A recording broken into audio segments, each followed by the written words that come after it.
What's up, guys? Welcome to Daily Dose of Reddit. This is your host, Zach, and today's subreddit is r/TalesOfNeckbeards. Alright, this story's called My First Kiss Was with a Neckbeard. I am writing this to get it off my chest. Please don't judge me, I am already judging myself and regretting what I did. And please get ready to cringe. Okay, so it all began in November 2017. I was 23 years old then and had absolutely no experience with dating. I still don't. I was bored and lonely and made an account on OkCupid. I will say that I was naive and gullible at that time. I've changed since then. This experience toughened me up. I filtered through the app but have not taken interest in anyone. Then this guy contacted me and said that I seemed on the quirkier side. He liked that and asked me if I wanted to meet up. At first glance, after looking on his profile, I thought he was good looking. He had blue eyes, which I liked. We had a few things in common and agreed to meet with him. He lived 2 hours away by train. I waited for him in the train station. Once I saw him, I instantly regretted it. He seemed more overweight than in the pictures. He had strabismus, which turned me off. I brushed it off in my head for a moment. We greeted each other. He had the trademark neck beard. Did not smell or anything, but found him unattractive overall. We took a cab and went to the mall to drink some coffee and whatever. I forgot to mention we met at a later time, about 17, and it was dark out. We just hung out, nothing out of the ordinary for like 30 minutes. We drank coffee and talked. Then he said he wanted something to eat, so we went to the food court. I ate at home, so only he bought food. After he ate, he showed me what music he liked and continued talking. After that, it went horribly wrong in my head. I only saw red flags, but for some reason, I paid no attention to them. I was a pushover and paid the cost for it. After he ate, he was really touchy-feely. He placed his hand around me as we were sitting at the table, and it made me uncomfortable but said nothing. He then said he wanted to smoke, so we went to a Starbucks in the open space outside. He was holding my hand as we were walking through the mall and for some reason felt really ashamed to be seen with him. We began talking again as he was smoking. He said he wanted something serious. I agreed, I wanted that too, but I underestimated what he said. In my mind, it was like, we will wait and see, but I had it all wrong. I am a big nerd and I told him I like Batman. He then asked me to call him Puddin because he was going to be my Joker.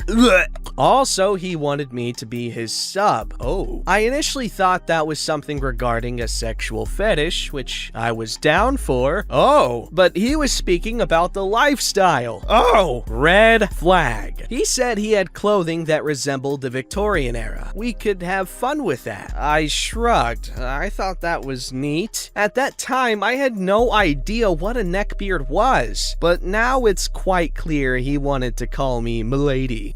He said he wanted us to spend Christmas together, just the two of us. Red flag. Thinking about it again reminds me how stupid I was. I wish I could turn back time. I could hardly wait to go home. Even though this date was going horrible, I went with him to the train station to wait for his train to go home. I honestly don't know what I thought back then. Maybe I thought the date was going well. He said he wanted to kiss me. I don't know why I did. Maybe I did it for validation. I was 23 and felt bad that I did not experience kissing ever, and maybe I wanted to see how it would feel like. So I did, and it was disgusting. After the first kiss, I didn't want to kiss him anymore. Saying that he was angry was an understatement. He was shaking with anger. His fists were shaking with anger. I don't know how to explain it. He was taller than me and bigger. I was afraid he would hurt me, so I kissed him a few times. I felt horrible. After he left, I took a cab home. It was late. I took a shower, and that is when I realized what had actually happened. Dread filled me, and I began crying and was shaking. I filtered all his gestures in my mind. I texted him saying that it was all over. He called me later late at night like 10 times. I refused to speak with him. He scared me. He wrote me long messages. I would post them, but they're in Romanian. I would get random calls from him at random hours. I blocked his number. So, a month ago, I was swiping through my phone and found out I could see the messages of the people I blocked. And he wrote me a few disturbing messages. I will translate them for you. Sunday, December 3rd, 2017. I will not let you make a fool out of me. I will not let you hurt me. You told me something. Respect what you said. Meaning the relationship talk. He wanted us to be an item 5 hours after we met. I did not understand that and would never agree to that. If you block me on WhatsApp, do you think it'll help? Do you think you're less of a monster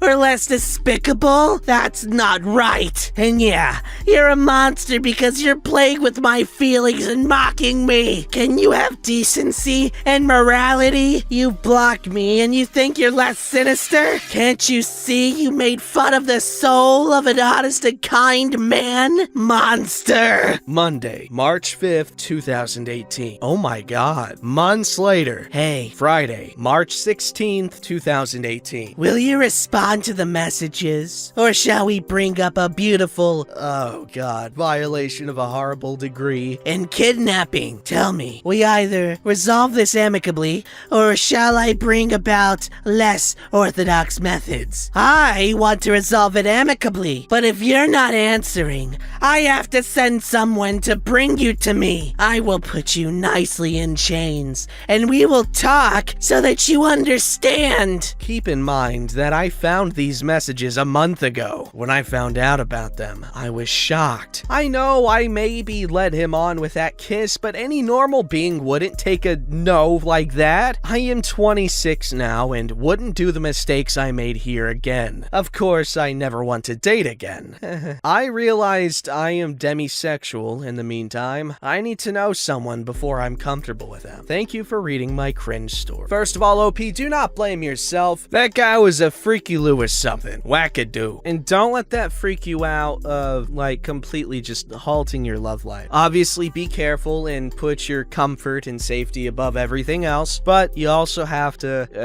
prioritize your happiness, which you can't do if you shut yourself off from potentially amazing experiences out of the fear of maybe some horrible ones. But if we're being real, for your first shot at dating or whatever, you rolled like a -40. I'm sorry about that. Alright, this story's called My Friend's Neckbeard X. I got permission to post this story. Please don't be too harsh on my friend. She went through hell and back. I know my grammar sucks, but please correct me if you want to. I'm on my phone, so formatting sucks. Warning, including weed. Cat smokes weed to help with depression, anxiety, surgery, and emotionally abusive relationships. Cast. Fake names. Cat, my 21-year-old friend. She's tall and curvy. Gothic style, and she's shy and beyond kind. Bad beard. 27, my friend's ex. Short, ginger hair. Imagine a short leprechaun that smells like rotten eggs. OP, 21, me. I met him a few times, and I'm the one who helped her out of the relationship. Tom, my boyfriend. He's mentioned in some parts. Story. Kat just got out of an on and off 3-year toxic relationship. She waited for a year to heal and fix herself. During this time, she went into therapy and volunteered at an animal shelter. Kat gets lots of DMs on social media, and this is where Bad Beard comes in. Here's the thing. Kat loves horror movies, haunted houses, and anime. So when Bad Beard messages her about the It sequel, by the way, I watched both those movies like this week. They're so good. The chat according to Kat. Hey, I saw you love horror movies. Hi, I love horror movies. I want to see it too. Me too. They start chatting. Kat's been happier, and I'm happy that she's happy. She called me very excited about her date. OP,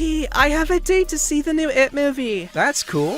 Who's a lucky person? Bad Beard. He's nice and loves horror. That's great. I should have been more cautious, a Bad Beard, but I haven't seen Kat happy in a long time. She told me where she's going, took photos of her outfit, sent me a photo of her date, and sent me her tracking app. I say Kat looked amazing. She wore a black dress with an overcoat, leggings, and dress shoes. Guess what Bad Beard was wearing? He wore an anime shirt and sweatpants. Besides how he dressed, appears that they hit it off and started dating. She was happy in the beginning of the relationship, and he friended me on Facebook. He messaged me to get to know me since I'm his girlfriend's best friend. I ignore him and went about my day. Skip to December. My friend got happier since she loves the town square lightning ceremony. This is where I met Badbeard. OP, Tom, Cat! We hugged till I heard a cough. where are my manners? This is my boyfriend, Badbeard. Hi, I heard so much about you. I'm OP and this is my boyfriend Tom. Hi, nice to meet you. We chatted and walked around. Cat and Badbeard left to get food. We waved goodbye and walk off. I felt so uncomfortable with Badbeard. New Year's Eve. Cat and I always got together on New Year's. I went to her apartment and saw Badbeard smoking her weed. When I asked, I got this. Is Cat okay with this? She's my girlfriend. I raised my eyebrow, but remember that he made Cat happy. I dropped off my keys in the glass bowl so I can drink. Hey, OP. She grabs the blunt from Badbeard and talks to me personally. She told me that her back pain was getting bad and talked about going to the doctors. We had fun until Badbeard had gotten really close to me. I was uncomfortable, but I blamed the alcohol and weed for his actions. I tried to remember that he makes Cat happy. Later on, I talked to Tom about it. January. Cat went to the doctors and they found a tumor in her spine. She was scared about having surgery. She told Badbeard. He told her that she's just being a baby about it. This was her first major surgery and she was scared. She heard stories about people waking up during surgery or dying. Surgery day, January 26th. She went to get the tumor removed. You would have thought that he'd be there for her like anyone else would have been. Not at all. I called her family to check in on her. Her mother told me that Badbeard never checked in on her and how bad it hurts her. I went to her place to take care of her. She had stitches and a Jackson Pratt drain to get rid of fluid. 3 days later, Cat was sleeping on and off due to pain meds. I called Badbeard to see if he can take care of her for a day so I can go to work and her mom would be there the next day. Badbeard, can you please take care of Cat? It's not my job. You're her boyfriend. It's for a day and it'd be nice to take care of her. Her mom will be there tomorrow. She's sleeping mostly. No, I'm busy. She's being a baby. I hung up on him and asked Tom to help me. 1 month later, Kat was in physical therapy for her back. I went to surprise her by cleaning her apartment. I saw Badbeard there smoking her weed. You can smoke her weed but not take care of your girlfriend? Whatever, I'm leaving. 3 weeks after that encounter, Kat called me in tears. She told me that Badbeard cheated on her when she had surgery. She was so broken and now she's ready to forgive him. I told her to look at his actions. Kat, you deserve better. He wasn't there when you needed him. He smokes your weed. He doesn't work and you paid for the dates. He was in sweatpants on your first date. Later on, Kat broke up with Badbeard and now she's happier and in a healthy mindset. She knows her worth and won't accept anything lesser than that. I just hope Kat's next relationship will be healthy and loving. Ayo, word up on that. Toxic relationships suck. That's why I think no one should be in a toxic relationship. So if you find yourself in a toxic relationship, you should leave it. Man, I give such good advice. I think I should record this and put it on the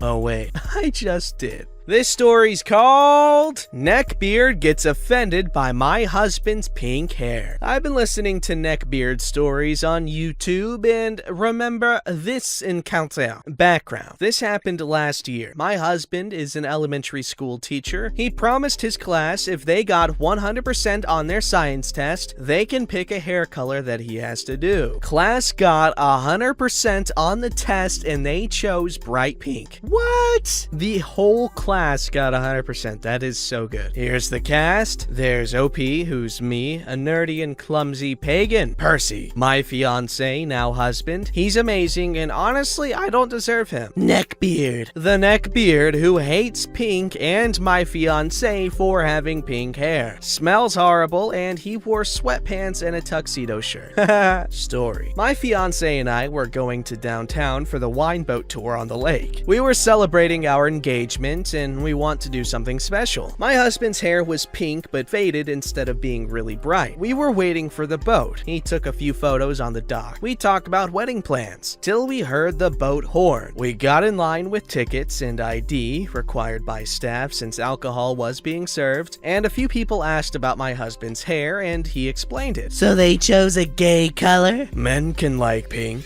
Poor choice in words. Oh my god. Oh. Yeah, right, you bundle of sticks used for burning for fuel. Tickets and ID, please. Percy handed her the tickets and the ID. We got on the boat. We got top deck with a beautiful view. There was wine, food, and dancing. We know we're gonna have a fun day and enjoy the trip. We saw Neckbeard staring at us. We went to the deck with wine till Percy excused himself to go to the restroom. I was alone holding 2 wine glasses. Hello again. Hi. You're pretty. Thank you. Single? I'm engaged. Eating isn't cheating. What? Eating isn't cheating. You shouldn't be with a slur who has pink hair. Why pink? He's going to be gay anyway. Get away from me, please. I tried to go back to the table, but he blocked me. I got really uncomfortable and tried to find Percy. After 10 minutes of trying to get away, I found my fiancé and sat at our table to enjoy the rest of the trip. We had fun and haven't saw the Neckbeard again. Edit. Thank you for the upvotes. I didn't expect the story to get more than 10. YouTubers can use my story for their channels. I'm sorry if my grammar sucks. I have no excuse for it. First of all, your teacher's a badass of a teacher. I mean, your husband is a badass teacher. Oh my god, I can't get over the whole men can like pink too. I get what he meant. I get what he meant, but it's still funny. Don't forget to like, subscribe, and hit that bell to never miss an episode.